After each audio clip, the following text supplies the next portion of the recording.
You're listening to That Home Loan Hub. I'm Zibuni Solimova, here to make home loans and property investing simple, smart and stress-free. Let's get you closer to your property dreams. You said to us you love the numbers, you love the stats, you want to know more. So I brought Dave back and we're going to talk a little bit more about KiwiSavers and the numbers out there right now. Hello, Dave. Morning. I'm going to be known as a stats man at some stage, I think, aren't I? You will be. Well, this is what people are asking me to provide. Yeah. So. No, I'm with them. I love the stats around this sort of thing, and because what it does, it helps people stop and think and go, "Wow, that's growing."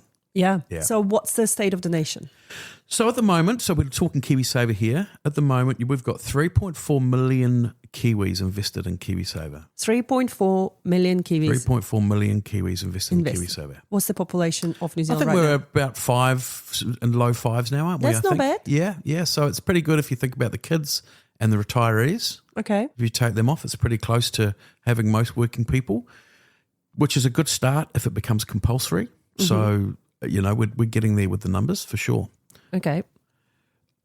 What's good working stat. well? Well, Yeah. Let's start with what's working So let's well. look. So we look at it. We look at our stats each year, and we get a lot of stats from government on this as well. And obviously, we do our own numbers. There's $142 billion invested across New Zealand in KiwiSaver.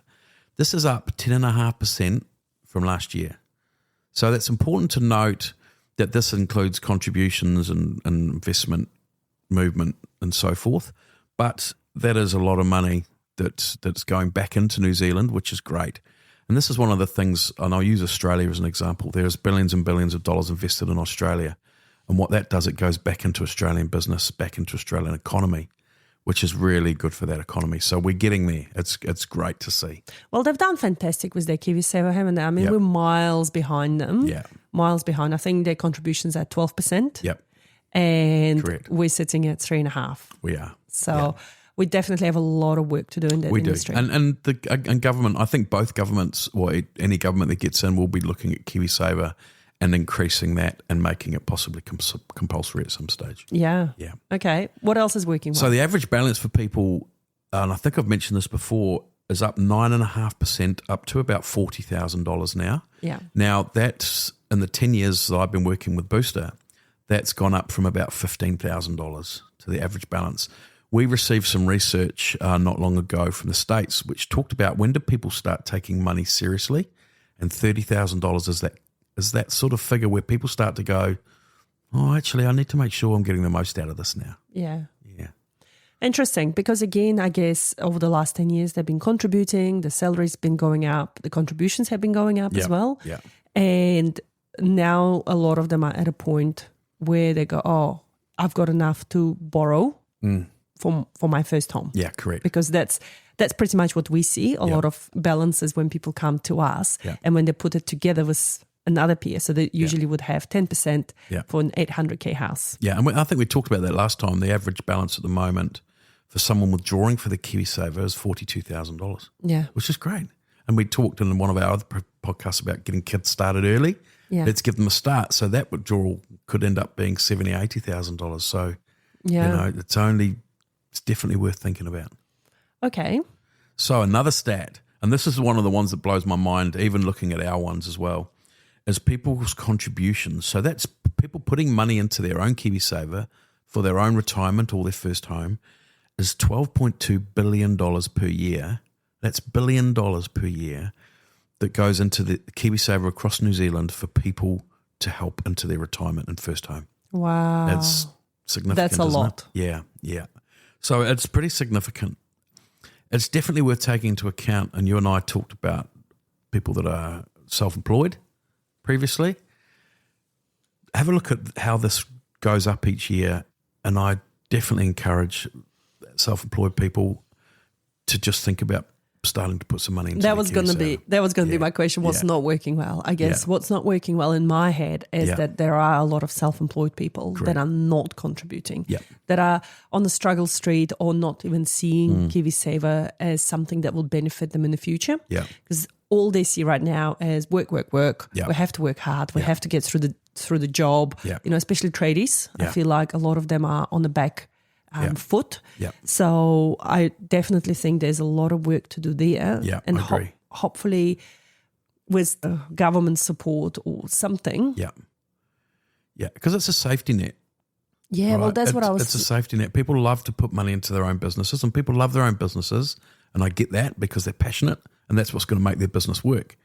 However, you need a safety net for your retirement, or if something does happen, and you can then apply, into your KiwiSaver to use it if you are financially struggling or if you are ill.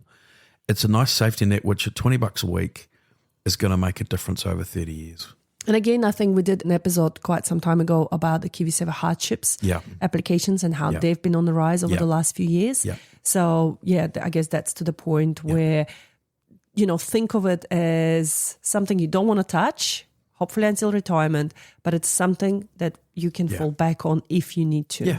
It's almost like, I encourage people to take insurance out, but it's almost like another self-insurance, really, because once it's in your KiwiSaver, you can't touch it.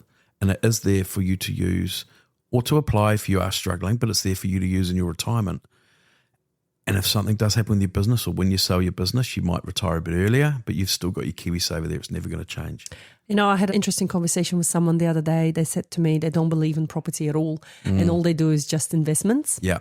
And it was really interesting to talk to them about it. Yeah. But they still want to get the mortgage out, even though they have enough in investments to cover. Yeah. Because in mortgages at the moment, you're paying, 5% interest. Yeah. But in investments, they were getting way more than that. Yeah, correct. So the way they saw it is that they're borrowing here cheap money. Yeah. And then they still got the investments working hard for them. Yeah, it's always worth looking at a bit of both, or whatever fits your personal views. But a lot of people do it that way for sure. Yeah. Any more stats? No, I didn't have anything else on that today. That's mind-blowing. So in summary, we've got more New Zealanders investing. Would be awesome to have even more people investing. Most of the KiwiSaver withdrawals are going towards first-home buyers and retirees. Yep. 12 billion. Yep. So, and I say take it seriously. Have a conversation with somebody just to make sure that you're going to get the most out of your KiwiSaver. Yeah, because I guess with the KiwiSaver, people need to consider the returns, historical returns, and fees. Yep. Yeah, so if they're a part of it. What I would say is when you're looking at returns, make sure it's after fees, because sometimes people look at the fees only and go, oh, well, that's cheap fees, so it must be better. Have a look at the after fees returns is always key, but also look at what you get for your money. Do you get a financial advisor? Do you get advice? Do you get top service? So always look at the package, but that's all part of it, yes. Awesome. Well, thank you so much, Dave. Can't wait to have you back again with more stats. Looking forward to it. And that's a wrap on That Home Loan Hub. Don't forget to hit subscribe and join me next time for more property tips and tricks. Your next smart move starts here.